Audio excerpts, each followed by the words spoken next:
Assalamualaikum warahmatullahi wabarakatuh. Halo, nama saya Abdur Rizky Uda Pratama, NIM 1840439, S1 Akuntansi Sore semester 6. Saya akan memberikan contoh kasus pelanggaran etika bisnis. Kasus pelanggaran etika bisnis pada Bank Senturi. Bank Senturi atau sebelumnya dikenal dengan Bank CIC didirikan pada bulan Mei 1989. Pada tanggal 6 Desember 2004, Bank Piko dan Bank Danpak menggabungkan diri ke Bank CIC. Pada tanggal 28 Desember 2004, Bank CIC berganti nama menjadi Bank Senturi. Pada tanggal 21 November 2008, diambil alih oleh Lembaga Penjamin Simpanan atau LPS dan berubah nama menjadi PT Bank Mutiara Tbk. Pada tanggal 20 November 2014, PT Bank Mutiara Tbk diambil alih oleh Jitras Co Ltd dan pada tanggal 29 Mei 2015 berubah nama lagi menjadi PT Bank Jitras Indonesia Tbk. Krisis yang dialami Bank Senturi bukan disebabkan karena adanya krisis global, tetapi karena disebabkan permasalahan internal bank tersebut. Permasalahan internal tersebut adalah adanya penipuan yang dilakukan oleh pihak manajemen bank terhadap nasabah menyangkut 1. Penyelewengan dana nasabah hingga 2,8 triliun, nasabah Bank Senturi sebesar 1,4 triliun, dan nasabah Antaboga Delta Sekuritas Indonesia sebesar 1,4 triliun. 2. Penjualan reksadana 50 produk Antaboga Delta Sekuritas Indonesia, di mana produk tersebut tidak memiliki izin BI dan Bapepam LK. Kedua permasalahan tersebut menimbulkan kerugian yang sangat besar bagi nasabah Bank Senturi, di mana mereka tidak dapat melakukan transaksi perbankan dan uang mereka pun untuk sementara tidak dapat dicairkan. Kasus Bank Senturi sangat merugikan nasabahnya, di mana setelah Bank Senturi melakukan kalah clearing, nasabah Bank Senturi tidak dapat melakukan transaksi perbankan baik transaksi tunai maupun transaksi non-tunai. Salah kalah clearing, pada hari yang sama, nasabah Bank Senturi tidak dapat menarik uang kas dari ATM Bank Senturi maupun dari ATM bersama. Kemudian para nasabah mendatangi kantor Bank Senturi untuk meminta klarifikasi kepada petugas bank. Namun, petugas bank tidak dapat memberikan jaminan bahwa besok uang dapat ditarik melalui ATM atau tidak, sehingga penarikan dana hanya bisa dilakukan melalui teller dengan jumlah dibatasi hingga 1 juta. Hal ini menimbulkan kekhawatiran nasabah terhadap nasib dananya di Bank Senturi. Setelah tanggal 13 November 2008, nasabah Bank Senturi mengakui transaksi dalam bentuk falas tidak dapat diambil, clearing pun tidak bisa, bahkan transfer pun juga tidak bisa. Pihak bank hanya mengizinkan pemindahan dana deposito ke tabungan dolar, sehingga uang tidak dapat keluar dari bank. Hal ini terjadi pada semua nasabah Bank Senturi. Nasabah bank merasa tertipu dan dirugikan karena banyak uang nasabah yang tersimpan di bank namun sekarang tidak dapat dicairkan. Para nasabah menganggap bahwa Bank Senturi telah memperjualbelikan produk investasi ilegal.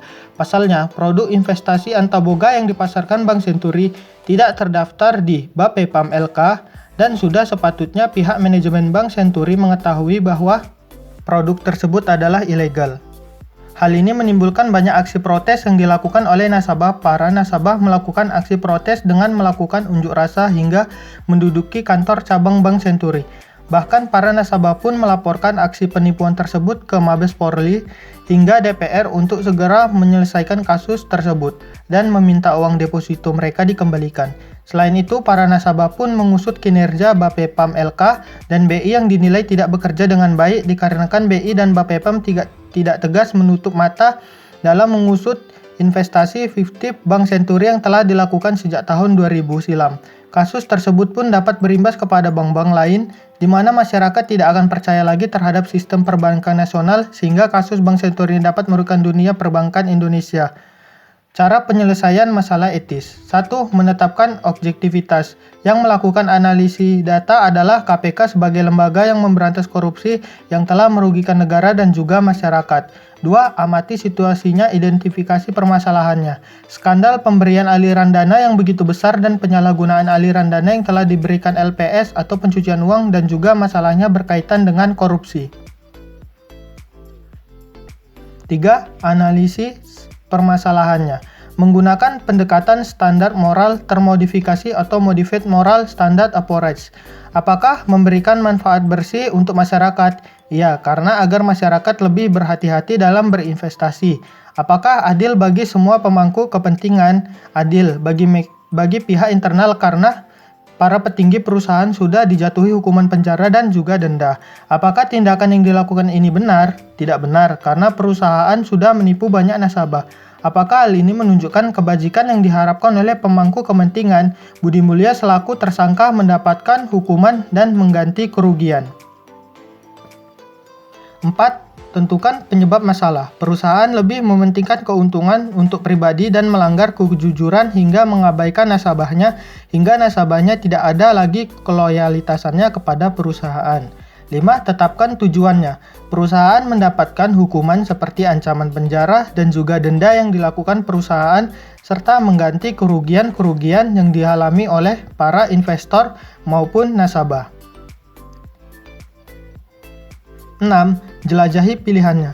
Bank Senturi melakukan konsolidasi internal dan menjalankan program komunikasi yang efektif dan memperbaiki kondisi keuangan seperti pengelolaan aset, peningkatan fase, base income, dan membuat struktur permodalan. 7. Putuskan solusi terbaik. Solusi yang terbaik adalah melakukan program komunikasi yang baik dengan nasabah ataupun investor dan sebaiknya manajer lebih mengutamakan kepentingan konsumen yaitu nasabah Bank Senturi karena salah satu kewajiban perusahaan adalah memberikan jaminan produk yang aman. Terakhir, 8. Rencanakan dan implementasikan solusinya. Solusi untuk Bank Senturi seharusnya lebih ketat lagi dalam hal pengawasan keuangan dan juga harus mementingkan kepercayaan nasabah dan investor demi suksesnya sebuah perusahaan dan juga Bank Senturi harus lebih teliti lagi. Solusi untuk BI dan Bapepam sebaiknya harus lebih tegas dalam menangani dan mengawasi pelanggaran-pelanggaran yang dilakukan oleh bank-bank yang diawasinya. Selain itu, sebaiknya mereka lebih sigap tidak saling melempar tanggung jawab satu sama lain. Assalamualaikum warahmatullahi wabarakatuh. Itulah yang dapat saya sampaikan. Terima kasih.